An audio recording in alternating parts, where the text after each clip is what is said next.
Hello and welcome to Creator Weekly for August 3rd, 2025. I'm Peggy Kay, and this week there are a bunch of updates for YouTube, TikTok, Twitch, Instagram. There's even an update for folks who have older blogs. That's like me. So I just want to mention there's so many updates this week. I'm not going to be able to get to all of them. If you want all the updates and links and information, you should check out this week's newsletter. There's a link in the video description. And, subscribe to the newsletter. It's free. You get all the links and information in your inbox every Saturday. So let's get started.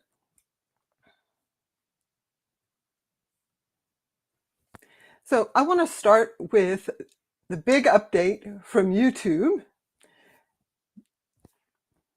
So now YouTube says they will fully monetize videos that have strong profanity in the first 7 seconds. So previously, if you started your video with an F-bomb, it would only get limited ads. Now they say that can be fully monetized. That original policy was based on policy that's what's used for television, I guess. I didn't know anything about this. So they modeled it on TV policy. This is to keep the advertisers happy. All of these guidelines are to keep the advertisers happy.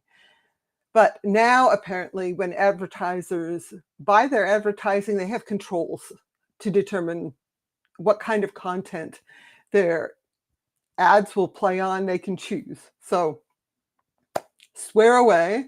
I was going to drop an F-bomb myself, but that's just not what I do. So if you are a swearer, you should do it. However, you should also double check the advertiser-friendly guidelines.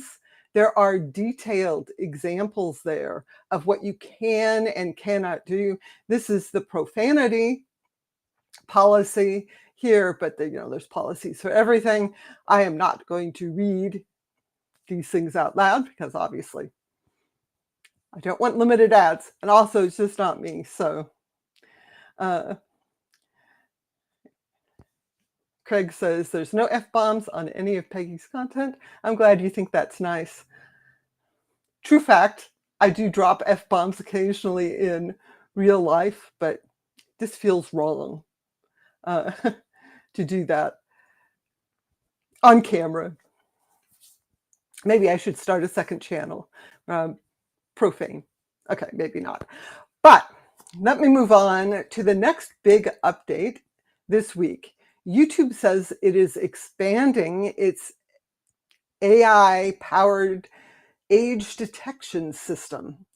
So this system uses various signals to determine if a viewer is likely to be 18 and older. So you can, excuse me, so you can view age-restricted content, or if they're younger. And YouTube does not share what signals it uses beyond saying it looks at the topics you search for on YouTube. It does pay attention to what videos you watch, and also talks about the longevity of the account. So, if you've had your account for 20 years, you're unlikely to be under 18.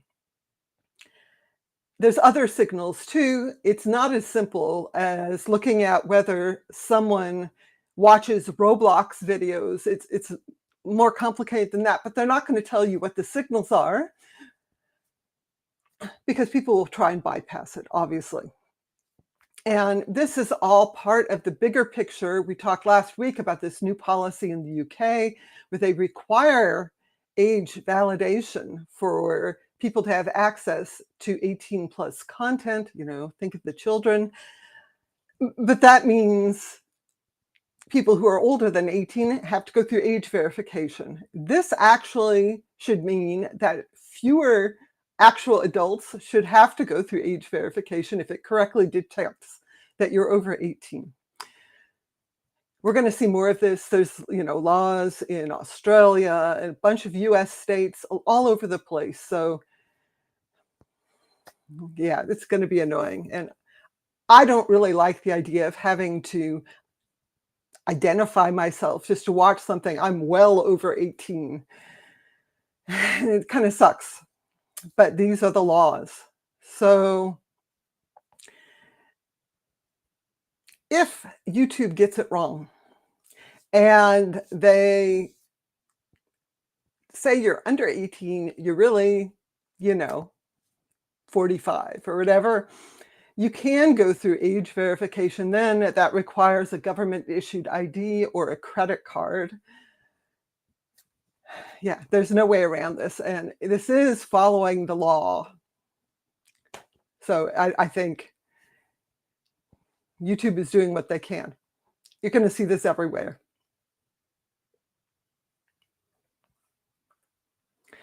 All right, this is an update I really like on YouTube.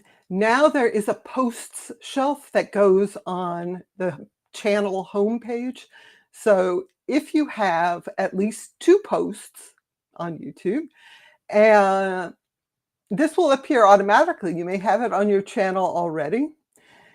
If you don't want it, or if you want to arrange where it appears on the channel homepage, you can go into your channel's settings. You can do that in YouTube Studio on desktop. Click the customization option and then the home tab, and then you see all the shelves that are there on your channel. The post shelf, you can move it up and down, or you can remove it if you don't want it. But I like that they're highlighting posts if people land on your channel.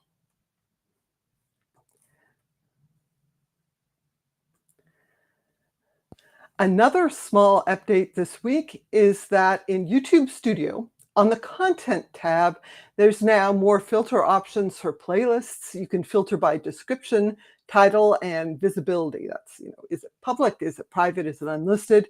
You can also see the total views of the playlist. So this basically collects data that's been available in analytics other places, all in one place. So really, the Content tab in YouTube Studio is a really useful place to check and see how the views are, and you can easily find your playlist if you have a lot of them, like I do, by doing a search. Sometimes these little small quality of life updates are the best thing. And then YouTube is running an experiment with a collaboration feature. This is just available to a small number of creators now, and YouTube has not shared any details at all, except to say that when you collab, the content is recommended to each of the collaborators' audiences. And you can see what a collaboration looks like if you do a search on YouTube for Team Water. That's a charity drive being led up by Mr. Beast. And if you do a search, you can see that some of the videos have multiple channels as the author, publisher of the video.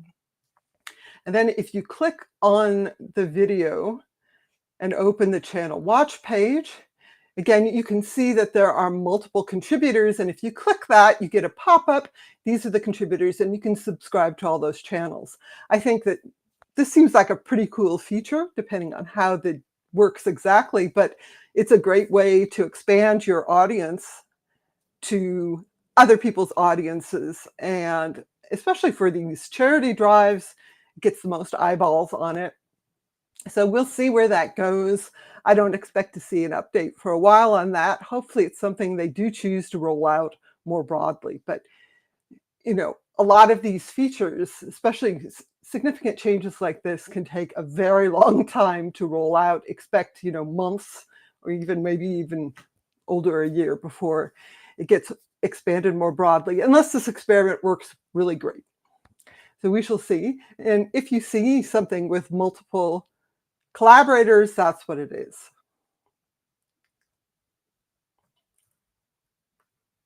And then I just want to give a shout out to this post in the YouTube help community. It's actually a detailed post about how to protect your channel from fake brand deal scams. And the idea is, the way the scam works is that the scammers reach out to the channel owner with what looks like a convincing brand deal. And they ask you to download a file. They say, oh, this is the contract. This is the media kit.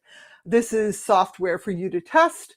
You download it and it's malware and it can steal your session cookies on your device and gain access to your Google account and your YouTube channel. This bypasses two-step verification because it's stealing the session cookies.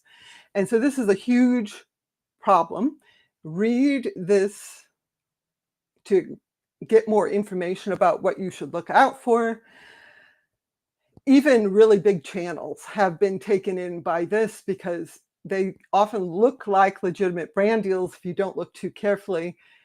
Don't click anything, don't download or install anything. You shouldn't have to install anything to sign a contract. You shouldn't have to install anything to access a media kit. Those should not be executable files. So anyway, read this. There's a link in this week's newsletter and be aware.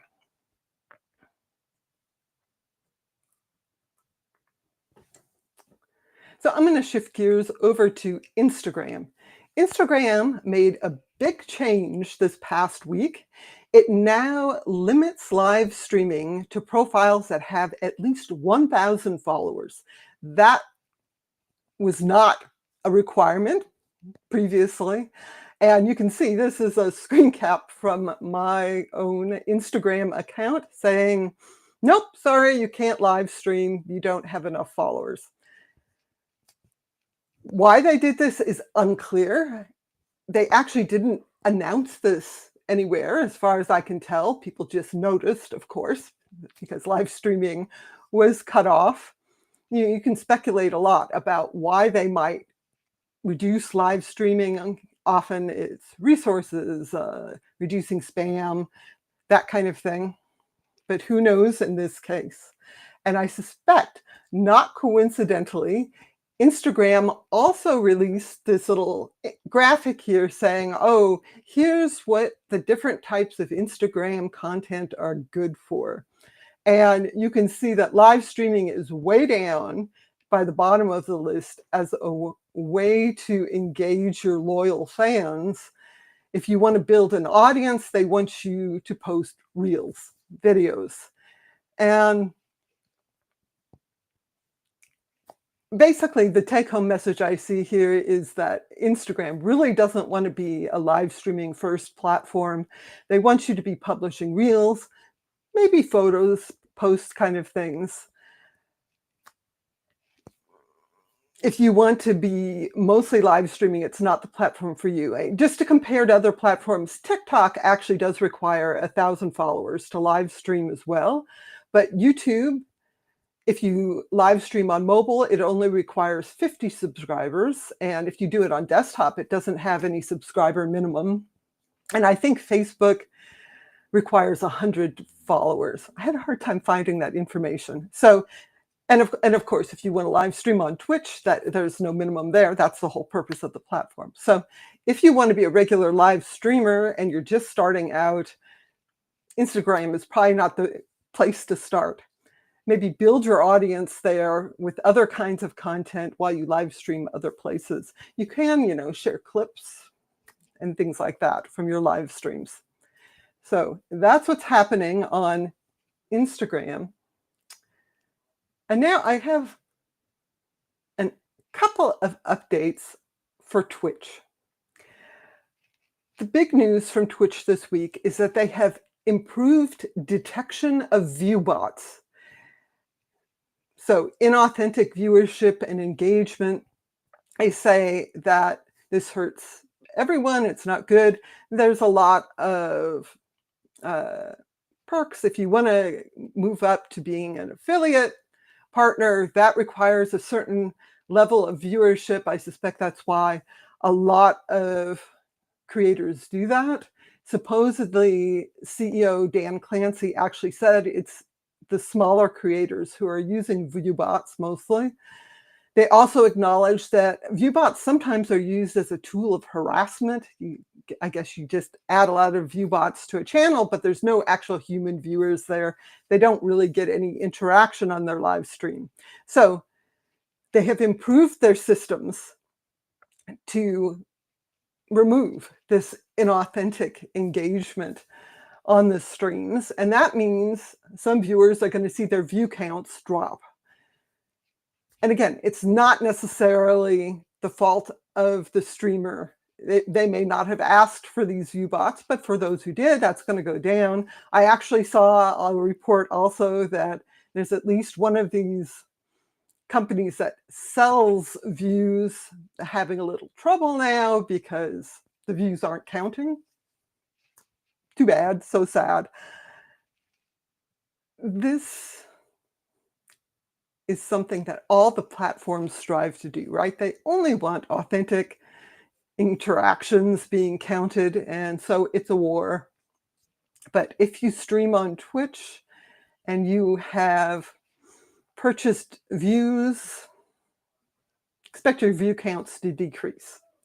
But along those lines, talking about status on Twitch, Twitch is rolling out access to monetization features to all streamers in the US, and this is going to expand globally. Basically, they give access to bits, paid subscriptions, channel emotes, and more things like that. The catch is that if you are not an affiliate or partner, you can't actually cash out any of this money. You can only spend it on the platform. So you have earnings, and then you can buy more bits that you gift to other people. So it's an interesting change in the Twitch ecosystem. It'll be interesting to hear about how this goes exactly.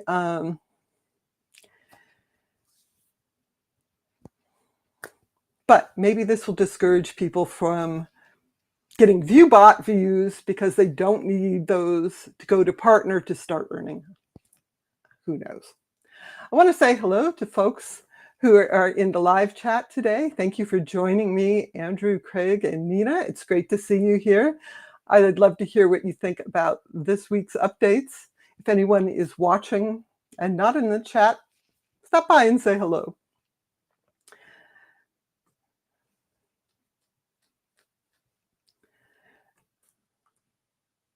So then moving over to TikTok.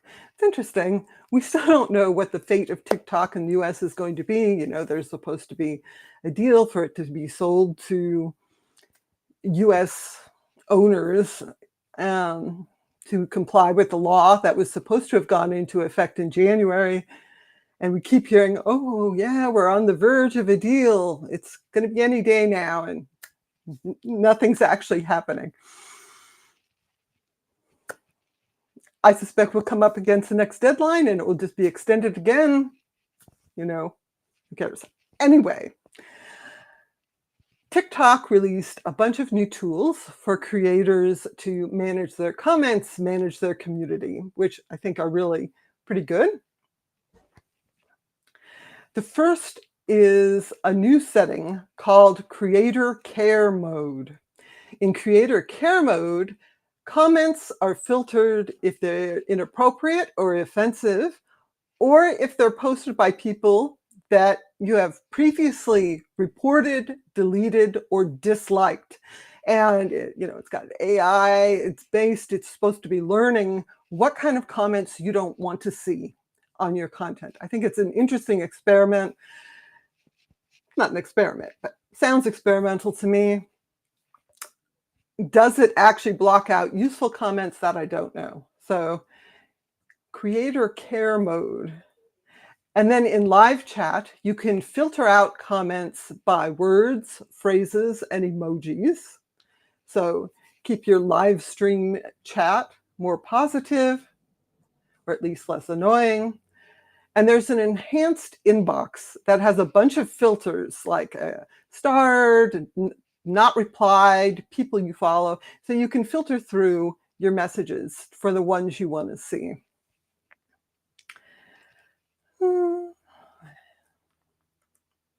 And then this is really interesting, I think.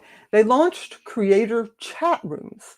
Now, if you're eligible, and you have to have at least 10,000 followers and have paid subscriptions active on your TikTok channel, you can create up to 20 different chat rooms with up to 300 members. The members have to be at least 18. And so the idea is you could have a chat room, your most loyal fans on a specific topic. Is this a good idea? I'm not sure, but this is, sort of the same idea as the community on YouTube where people can engage with each other and maybe build loyalty. TikTok really has a problem where most people watch the algorithmic feed. They don't have fan loyalty to most of the creators they watch. They're just going through watching fun things. This kind of thing where you have a chat for your fans could actually build fan loyalty. So it could be a good thing. We shall see.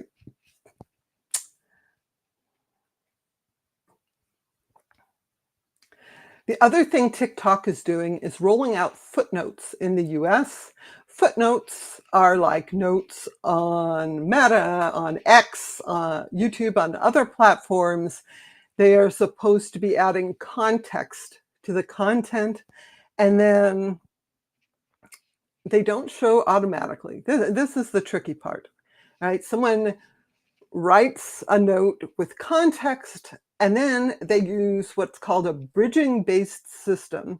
This is supposed to get some kind of consensus on the note, whether it's usable, and it tries to have the consensus between people who have different points of view. Now, my personal feeling is that this is terrible for anything related to politics because you're never going to have a consensus that something clarifying a political statement, like someone in power now makes a statement, I write a note that says, no, this is not accurate, this is the truth. The fans of that politician are going to say, no, we don't want to see that note. That's the problem on X. X has been doing this since it was Twitter, and the vast majority of notes do not actually appear publicly to anyone. So it's not great. I think platforms like it because it means that they are not delving into whether a particular political statement is actually true or not. Yeah. Anyway, rolling out in the US, if you're on TikTok, you can apply to add notes.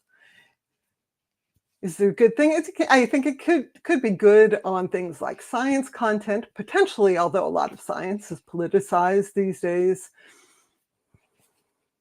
Yeah. Anyway, I'm skeptical, but it's happening.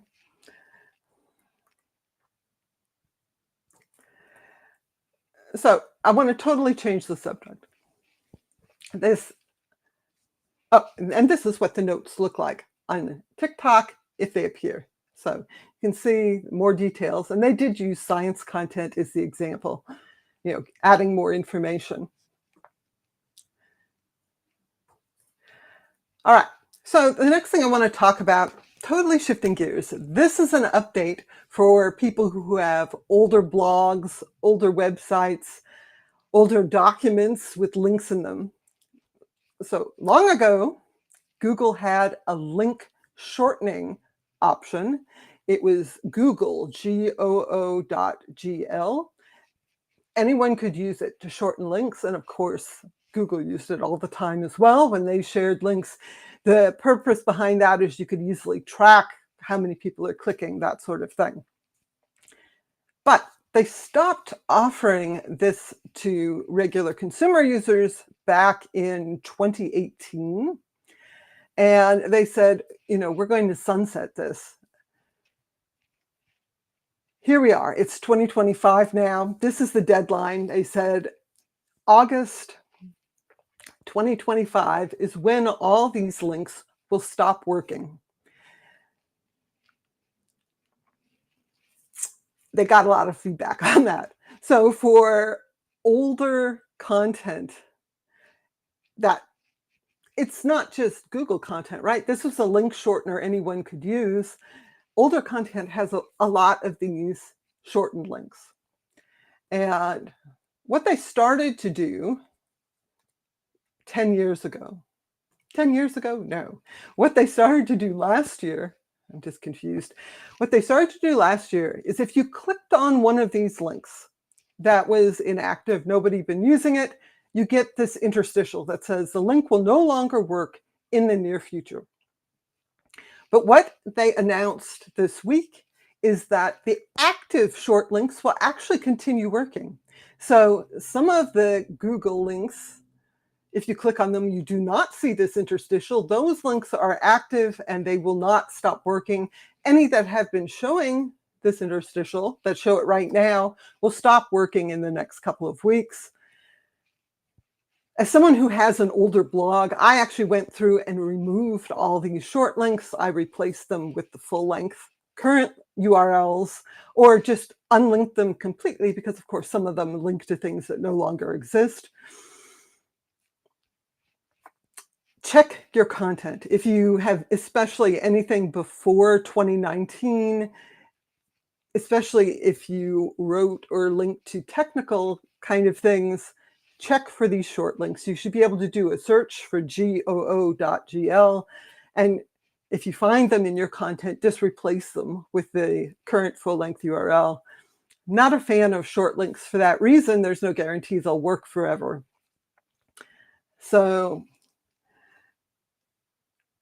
those are the updates I'm going to talk about this week. There are actually a whole bunch more. Again, check this week's newsletter. There's a lot more information. I just really quickly what was happening 10 years ago, like I usually do. So 10 years ago this week, Google introduced a new EU user cookie consent policy.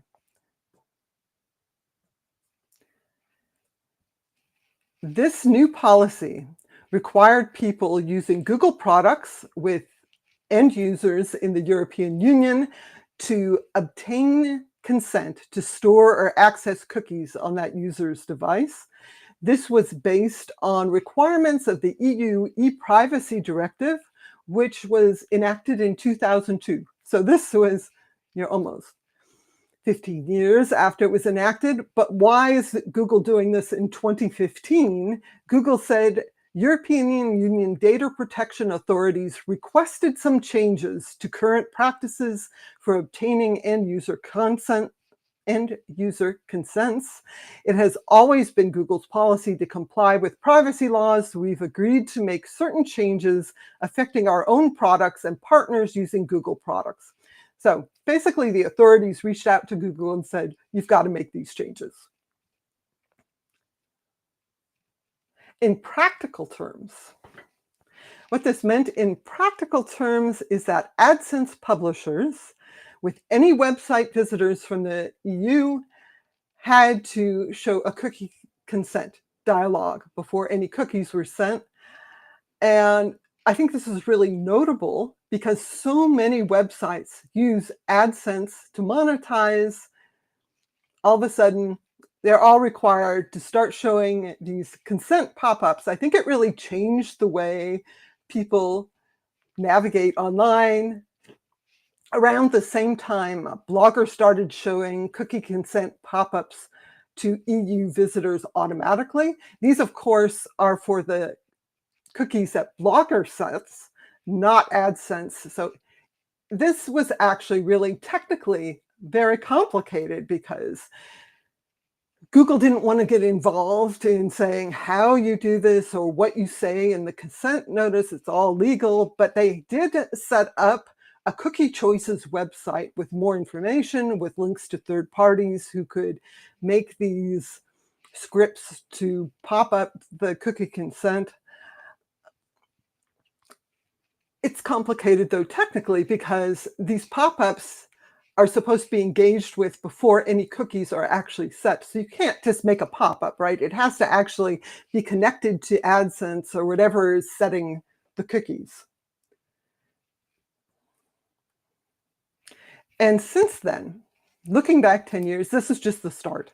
There was the GDPR in the EU. There's a bunch of other privacy legislation in the US. California has its own law, and you have to comply with all of these. This is from my AdSense account. The good news is that Google finally launched a consent management solution so that you can actually set this up in your AdSense account, and Google takes care of the technical issues. You can also do it with your own code if you can do that, but I certainly can't. Does this actually improve privacy? That isn't clear. People spend a lot of time agreeing to set cookies or blocking cookies.